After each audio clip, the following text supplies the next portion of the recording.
नमस्कार दोस्तों, आपका स्वागत है आपके यूट्यूब चैनल ज्ञान में। जैसे कि मैं आपको सीटेट के लिए तैयारी करा रही हूँ, तो जो हमारा मैथ में टॉपिक चल रहा था पेपर फर्स्ट और सेकंड दोनों के लिए गणित शिक्षण, आज हम उसमें एक और टॉपिक करेंगे जिसका नाम है रूब्रिक।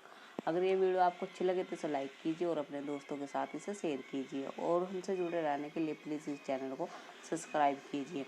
तो देखते हैं रूब्रिक होता क्या है, फिर उसके आधार पर हम क्या करेंगे, क्वेश्चन करेंगे जो हमारे ऑफलाइन और ऑनलाइन पेपर में आए हुए हैं। तो देख लेते हैं आगे। तो ये है हमारा रूब्रिक। तो इसमें क्या है, रूब्रिक क्या होता है हमारा? रूब्रिक एक क्या होता है, एक आकलन तकनीकी होती है। आकलन तकनीकी मतलब होता है यानी कि जांच पड़ताल करना। तो उसके लिए क्या है, ये एक आकलन तकनीकी है रूब्रिक। फिर क्या है हमारा रूब्रिक, एक विवरण है जो क्या करता है, जो गुणवत्ता एवं प्रदर्शन पर ध्यान केंद्रित करता है। जो हमारा क्या है रूब्रिक है ना, वो क्या है, एक विवरण है। विवरण कैसा है, मतलब कि जो क्या है, गुणवत्ता एवं प्रदर्शन पर क्या करता है, ध्यान केंद्रित करता है। फिर क्या है, रूब्रिक को मापदंड शीट या स्कोरिंग गाइड के रूप में जाना जाता है। यानी कि जो हमारा रूब्रिक है उसे मापदंड शीट या स्कोरिंग गाइड के रूप में जाना जाता है कि बच्चा कैसे कर रहा है, वो जान पा रहा है नहीं, मैथ के विषय में क्या है, वो अच्छी जानकारी प्राप्त कर रहा है नहीं, या उसमें कोई कमी तो नहीं है। तो उसके लिए क्या करता है, स्कोरिंग गाइड के रूप में जाना जाता है। फिर क्या है, यह है शिक्षक को नैदात्मिक जानकारी देता है। नैदात्मिक जानकारी क्या है, जैसे कि बच्चा अच्छी तरह से समझ पा रहा है या नहीं, या उसके यानी कि कुछ पढ़ने में कुछ कमियां तो नहीं है, या वो अच्छी तरह से जान तो नहीं पा रहा है। तो उसमें क्या करता है, ये नैदात्मक जानकारी देता है। फिर क्या है, यह छात्रों में रचनात्मक फीडबैक देता है। यानी कि यह क्या करता है, जो छात्रों में है यानी कि रचनात्मक फीडबैक देता है, यानी कि वे अच्छी तरह से जान पा रहे हैं नहीं, या उसे जो उसने किया हुआ है या यानी कि उसका सही से मूल्यांकन हो रहा है या नहीं हो रहा है, यानी कि छात्र अच्छी तरह से समझ पा रहे हैं नहीं, तो उसका क्या करता है, रचनात्मक फीडबैक देता है कि वैसे वह किस तरीके से जान पा रहे हैं, या छात्र क्रिएटिव हुए हैं नहीं, यानी कि अपने आप करके सीख रहे हैं नहीं। तो उसके लिए यह एक फीडबैक देता है। यह मतलब कि शिक्षक के लिए भी अच्छा है।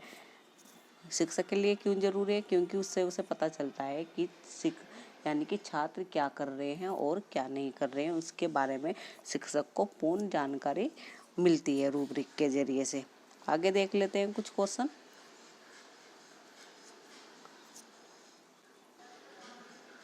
तो क्या है हमारा क्वेश्चन, निम्नलिखित में से कौन सा विश्लेषणात्मक रूब्रिक का लाभ नहीं है? यानी कि हमें बताना है कि रूब्रिक का लाभ नहीं है। तो उसमें पहला एक, शिक्षक को नैदात्मिक जानकारी देता है, बिल्कुल सही है, ये हमारा पीछे भी था। यानी कि शिक्षक को क्या करता है कि जो शिक्षण अधिगम हो रहा है उसमें गैप तो नहीं है, ये इसमें क्या करता है, शिक्षक को निदात्मक जानकारी देता है। फिर क्या है भी, हमारा छात्र को रचनात्मक प्रतिपुष्टि देता है, बिल्कुल सही है। ये क्या करता है, जो छात्रों को पुष्टि यानी कि फीडबैक देता है कि अच्छे से वे जानकारी प्राप्त कर पाए हैं या नहीं कर पाए हैं, उसके बारे में ये बताता है। फिर क्या है हमारा, योगात्मक मूल्यांकन के लिए एक अच्छा साधन है, नहीं, यही हमारा क्या है, गलत है। यानी कि योगात्मक मूल्यांकन के लिए अच्छा साधन नहीं है। क्यों नहीं है, क्योंकि जो योगात्मक मूल्यांकन होता है यानी कि वार्षिक परीक्षा होती है, अगर वो हो जाती है फिर उसके लिए रिजल्ट आ जाता है, तो उसमें हम कोई भी सुधार नहीं कर पाते हैं। तो यह इसका लिए क्या है, एक अच्छा साधन नहीं है। योगात्मक मूल्यांकन में जो ग्रेडिंग होती है वो दी जाती है, और जो वार्षिक परीक्षा होती है उसमें सुधार नहीं किया जा सकता, इसलिए ये क्या है, हमारा निगेटिव है। फिर क्या है, समग्र रूब्रिक की तुलना में निर्देशांक से जोड़ना आसान है, तो ये भी हमारा सही है। तो ऑप्शन नंबर सी क्या है हमारा, इसमें गलत है। तो यही हमें बताना था कि कौन सा लाभ नहीं देता है। तो ऑप्शन नंबर सी क्या है, इसमें हमारा आंसर है। आगे देखते हैं और क्वेश्चनों को। तो अब हमारा ये क्वेश्चन है, इसमें क्या है, निम्नलिखित में से कौन सा कथन गणितीय अधिगम के वांछित मूल्यांकन अभ्यास पर प्रकाश डालता है। यानी कि हमें बताना है जो गणितीय अधिगम के वांछित मूल्यांकन अभ्यास पर कौन सा प्रकाश डालता है। तो हमारे ऑप्शन है, इन्हें हम ध्यान से पढ़ते हैं। बड़े ऑप्शन भले ही है, पर इन्हें क्या होता है, इन्हें अगर ध्यान से पढ़े जाए तो ये अच्छे से समझ में आता है। पहला ऑप्शन क्या है, पहले में हमारा विद्यार्थियों का आकलन करने के लिए वार्तालाप करना और एकीकृत विचार विमर्श करना भी लाभदायक हो सकता है।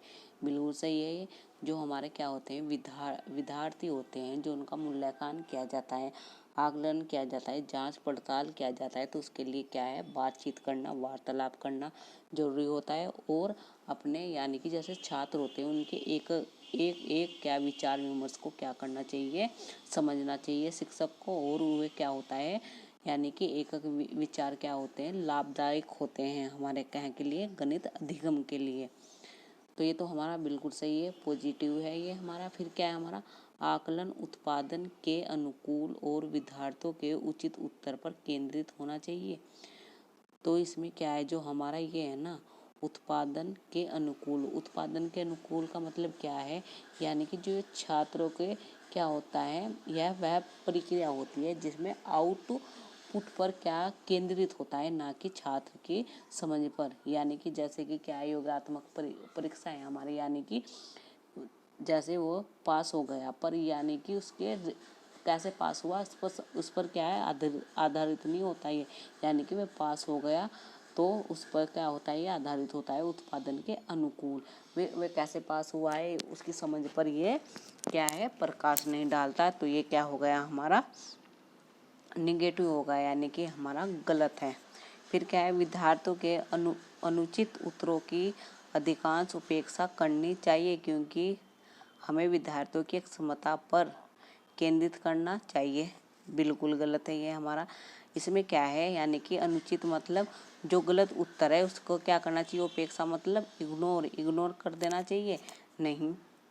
और यानी कि इग्नोर नहीं करना चाहिए, तो उसे क्या करना चाहिए, यानी कि जो उनके गलत उत्तर है उसे अच्छे से उन्हें समझाना चाहिए, ना कि उन्हें इग्नोर करना चाहिए। फिर डी क्या ऑप्शन है हमारा, विद्यार्थियों का आकलन करने के लिए केवल कागज कलम वाला कार्य उपयुक्त है, क्योंकि उसमें सही उत्तर की आवश्यकता होती है, नहीं। केवल शब्द तो बिल्कुल निगेटिव है हमारा। तो ये भी हमारा क्या है, गलत है, और ये भी गलत है, और ये भी। तो ऑप्शन नंबर 1 क्या है हमारा, बिल्कुल सही है। आगे देखते हैं और क्वेश्चन को। अब क्या है हमारा क्वेश्चन में, अब है निम्नलिखित में से कौन सा अनौपचारिक आकलन की विशेषता को नहीं दर्शाता। अनौपचारिक आकलन मतलब क्या होता है, यानी कि इसमें बच्चे को फैल पास करना नहीं होता, इसमें देखना है कि बच्चे की यानी कि प्रगति कैसी है अनौपचारिक आकलन में। तो इसकी विशेषता में बताना है कि कौन सा दर्शाता नहीं है। तो पहला ऑप्शन क्या है हमारा, पहला ऑप्शन है हमारा, विद्यार्थी अपनी उत्तर पुस्तिका में जैसा कार्य कर रहे हो उस तरफ देखना। तो बिल्कुल सही है, विद्यार्थी अपने उत्तर पुस्तिका में जैसे कार्य कर रहा है तो उसकी तरफ देखना है कि यानी कि वो सही कार्य कर रहा है या नहीं कर रहा है। फिर क्या है, विद्यार्थी जब अन्य विद्यार्थियों को समझाने अथवा चर्चा व्यस्त हो उनको सुनना। यानी कि जब क्या है, जब विद्यार्थी अन्य विद्यार्थी को क्या है समझाता है या बातचीत करता है, उसमें व्यस्त रहता है, तो उनको क्या करना चाहिए, शिक्षक को उनको सुनना चाहिए। ये भी सही है। फिर क्या है, छात्र द्वारा पूछे गए प्रश्न पर दिए जाने वाले उत्तरों को मॉनिटर करना। सही है, जो अध्यापक द्वारा पूछे गए प्रश्न हैं तो पूछे गए प्रश्नों पर दिए जाने वाले उत्तरों को क्या करना चाहिए, उन्हें मॉनिटर करना चाहिए, यानी कि अच्छी तरह से उन्हें समझना चाहिए। फिर क्या है डी, विद्यार्थियों की उत्तर पुस्तिका को जांच कर, विद्यार्थियों की उत्तर पुस्तिका को जांच कर, नहीं, ये क्या है हमारा निगेटिव है। यानी कि विद्यार्थियों की केवल यानी कि उत्तर पुस्तिका को ही जांच नहीं करना चाहिए, उसे देखना चाहिए कि यानी कि शिक्षक को देखना चाहिए कि विद्यार्थी की समझ में आ भी रहा है या नहीं आ रहा है। तो ऑप्शन नंबर डी क्या हो जाएगा हमारा, इसमें सही हो जाएगा, नहीं बताना था हमें। आगे देख लेते हैं और क्वेश्चन। अब हमारा नेक्स्ट क्वेश्चन है, इसमें क्या बताना है हमें, यदि एक विद्यार्थी की बुद्धिलब्धि 100 हो तो इसका आशय है कि शिक्षार्थी प्रतिभाशाली बुद्धि का है, शिक्षार्थी की बुद्धि का स्तर उच्चतम है, शिक्षार्थी की मानसिक आयु वास्तविक आयु से अधिक है, या शिक्षार्थी की मानसिक आयु और वास्तविक आयु बराबर है। तो हमें पता है हमें इसमें क्या है IQ का फॉर्मूला। तो IQ का फॉर्मूला क्या होता है हमारा, IQ बराबर होता है मानसिक आयु बटे वास्तविक आयु गुना 100 होता है। तो IQ कितना दे रखा है हमें, IQ दे रखा है हमें 100। फिर क्या है हमारा मानसिक आयु बटे वास्तविक आयु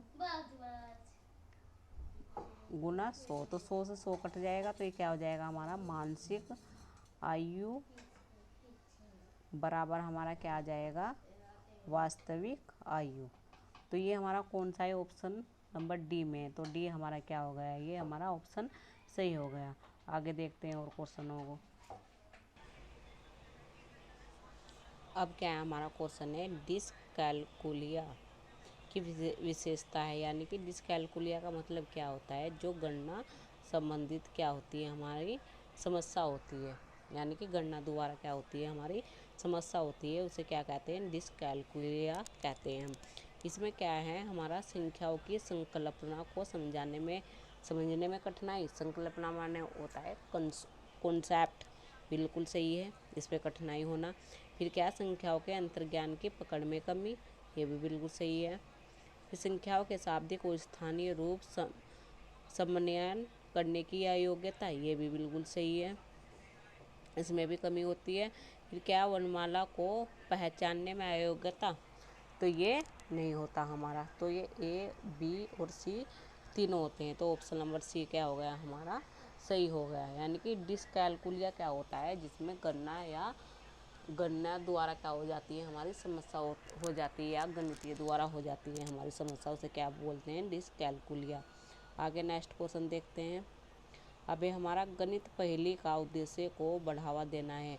गणित पहेली कैसे होती है, जैसे हमारी होती है पहेलियाँ होती है और हमारे सांप सीढ़ी होती है, तो उनमें क्या है हम गणित को कैसे समझते हैं, उनके पहेलियों को कैसे सुलझाते हैं। तो इसमें क्या है हमारा ड्रिल एवं अभ्यास, ये हमारा गलत है, अभ्यास द्वारा नहीं। गणित में रुचि, ये बिल्कुल सही है हमारा। फिर क्या समस्या समाधान कौशल, ये भी सही है। फिर क्या कलन विधि पर बल देना, सही विकल्प, यानी कि कलन विधि पर, ये भी हमारा गलत है। तो ऑप्शन हमारा कौन सा सही है, बी और सी, यानी कि ऑप्शन नंबर हमारा सी क्या है इसमें बिल्कुल सही है। नेक्स्ट क्वेश्चन देख लेते हैं। अब हमारा नेक्स्ट क्वेश्चन है जॉर्ज पॉल एक के अनुसार निम्न में से कौन सा गणित में समस्या समाधान से न्यूनतम संबंधित है। यानी कि हमारे जो जॉर्ज पॉल है वो हमारे वैज्ञानिक है, इन्होंने हम समस्या समाधान के लिए हमारे 4 स्टेप दिए थे। पहला क्या था हमारा समस्या को समझना, फिर क्या था हमारा समस्या को समझना, फिर दूसरा क्या था हमारा योजना बनाना, फिर तीसरा क्या था योजना को क्रियान्वित करना, फिर चौथा क्या था हमारा सत्यापन की जांच करना।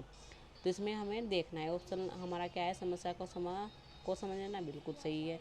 बी क्या है समस्या को हल करने के लिए योजना रणनीति बनाना, ये भी सही है। फिर क्या है समस्या का एकमात्र प्रत्यक्ष हल खोजना, एकमात्र, यही हमारा क्या है गलत है। उत्तर की व्याख्यान करना, ये हमारा सही है। तो ऑप्शन नंबर सी क्या है हमारा इसमें सही है। यही हमारा क्या है न्यूनतम संबंधी, यानी समस्या का एकमात्र प्रत्यक्ष हल को खोजना, यही हमारा क्या है गलत है। अब हमारा है निम्नलिखित में से कौन सा गणित के प्रतिभा का उपयुक्त कारण नहीं है। यानी कि जो गणित के प्रति में भय लगता है तो कौन सा इसमें से कारण नहीं है। तो गणित पहला क्या है गणित की संचय प्रकृति। संचय प्रकृति का मतलब क्या है, जैसे कि हमारा कॉन्सेप्ट है, ये कॉन्सेप्ट है, फिर इससे ये बना, फिर इससे ये बना, फिर इससे ये बना, फिर क्या है हमारा एक जटिल कॉन्सेप्ट बन जाता है। अगर हमें ये वाला पता है तो जब भी हम इसे जान पाते हैं, फिर ये पता है तो जब इसे हम इसे जान पाते हैं। तो ये क्या है संचय प्रकृति है। फिर क्या है दूसरा हमारा गणित की प्रतीकात्मक भाषा। ये भी हमारा पॉजिटिव है। फिर क्या है, आकलन की पद्धति एवं पाठ्यपुस्तक में उपयोग की गई गणित की भाषा, ये भी हमारा उपयोग सही है। फिर क्या, अधिमकर्ता की गणितीय क्षमता, तो यही हमारा क्या है, सही है, यानी कि कारण नहीं है। जो क्या होता है, अधिमकर्ता होता है, यानी कि जो गणित की अक्षमता होती है तो उसे क्या कर सकते हैं, मुँह से तो हम दूर कर सकते हैं, तो यही हमारा क्या है, सही है। ऑप्शन नंबर डी क्या है हमारा, बिल्कुल सही है। अब हमारा क्या है, निम्नलिखित में से कौन सा गणित शिक्षण अधिगम से संबंधित उपगम नहीं है। उपगम मतलब होता है हमारा तरीका, कौन सा तरीका नहीं है।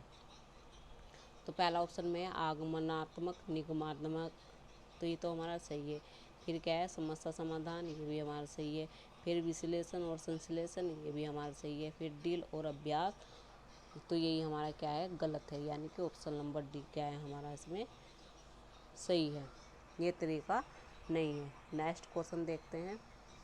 अब क्या है हमारा, इसमें हमारा दी गई निम्नलिखित आकृतियों में से वह आकृति जो आधा घुमाने पर भी बिल्कुल पहले जैसी ही दिखाई देगी, समबाहु त्रिभुज, वर्ग, आयत, समांतर चतुर्भुज।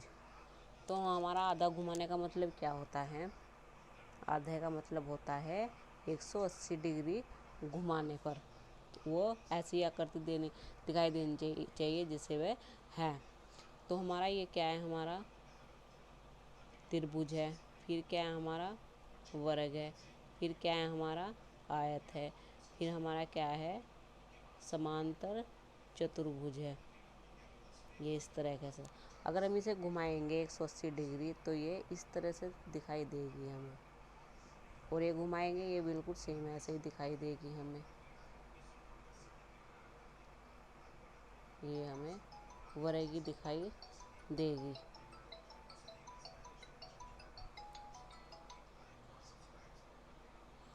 तो ये हमें क्या है, वर्गी दिखाई देगी। तो हमारा क्या हो जाएगा, जो हमारा त्रिभुज है तो वो हमें ऐसे दिखाई देगा,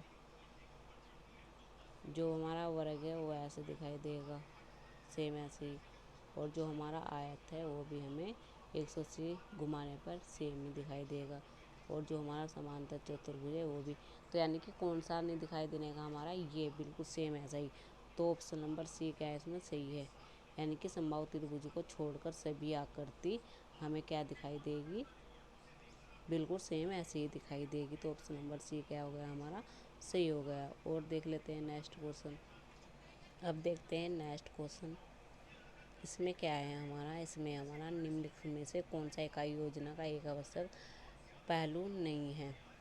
इसमें पहलू नहीं है ये बताना है हमें। तो इसमें क्या है, विषय वस्तु एक सुसंगत शिक्षण प्रक्रिया का अंतरम और समन्वयक वितरण। फिर क्या है, पाठ्यपुस्तक में दिए गए तय क्रम के अनुसार इकाइयों की योजना बनाना। फिर क्या है, उचित शैक्षणिक संसाधनों की पहचान करना और उनका कक्षा में सम्मिलित करने हेतु योजना बनाना। फिर क्या है, शिक्षार्थियों की आवश्यकता के अनुसार शिक्षण विधि अनुकूल में बदलाव करना। तो इसमें हमें बताना है कि कौन सा इसमें हमारा सही नहीं है। तो हमारा ऑप्शन नंबर ये बी सही है। हमारा पाठ्यपुस्तकों में दिए गए तय क्रम के अनुसार इकाइयों की योजना बनाना, यानी कि पाठ्यक्रम को द्वारा नहीं बनाया जाता। तो यही ऑप्शन नंबर बी क्या हो जाएगा हमारा, सही हो जाएगा। नेक्स्ट क्वेश्चन देखते हैं। अब हमारा मानकों का उपयोग करके निम्नलिखित में से किन अवधारणाओं को समझने के लिए किया जा सकता है। तो यानी कि मानकों मतलब क्या होते हैं, हमारे बिट्स होते हैं, इस तरह के बिट्स होते हैं हमारे ऐसे गोल गोल। तो इसमें क्या कर सकते हैं, हम संख्या बोध कर सकते हैं, भिन्न भी कर सकते हैं, और प्रतिरूप भी कर सकते हैं। ये हमारा सही लग रहा है। फिर क्या है, भिन्न स्थानीय मान पर आयत को नहीं कर सकते, इसमें भी हमारा आयत है ये भी नहीं कर सकते। इसमें क्या है, चौपड़ा टाइलिंग है ये भी हम नहीं कर सकते। तो ऑप्शन नंबर ये हमारा क्या है, इसमें बिल्कुल सही है। नेक्स्ट क्वेश्चन देखते हैं। नेक्स्ट क्वेश्चन में क्या है हमारा, निम्न में से कौन सा समय को मापने का कौशल नहीं है। तो समय को मापने का कौशल कौन सा नहीं है हमारा, घड़ी में समय देना, सही है। एक घटना की अवधि ज्ञात करना, ये भी सही है। समय मापने की अलग अलग इकाइयों के बीच संबंध स्थापित करना, ये भी सही है। रात में तारों की स्थिति का अनुमान लगाना, तो ऑप्शन नंबर डी क्या है हमारा, सही है। यानी कि ये हमारा समय को मापने का कौशल नहीं है। तो ये मैंने आपको क्वेश्चन कराए हैं जो हमारे ऑफलाइन और ऑनलाइन पेपर में आए हुए हैं। आई होप आपको अच्छी तरह से समझ में आए होंगे। अगर ये वीडियो आपको अच्छी लगे तो इसे लाइक कीजिए और अपने दोस्तों के साथ इसे शेयर कीजिए और हमसे जुड़े रहने के लिए प्लीज़ इस चैनल को सब्सक्राइब कीजिए। तो धन्यवाद इस वीडियो को देखने के लिए।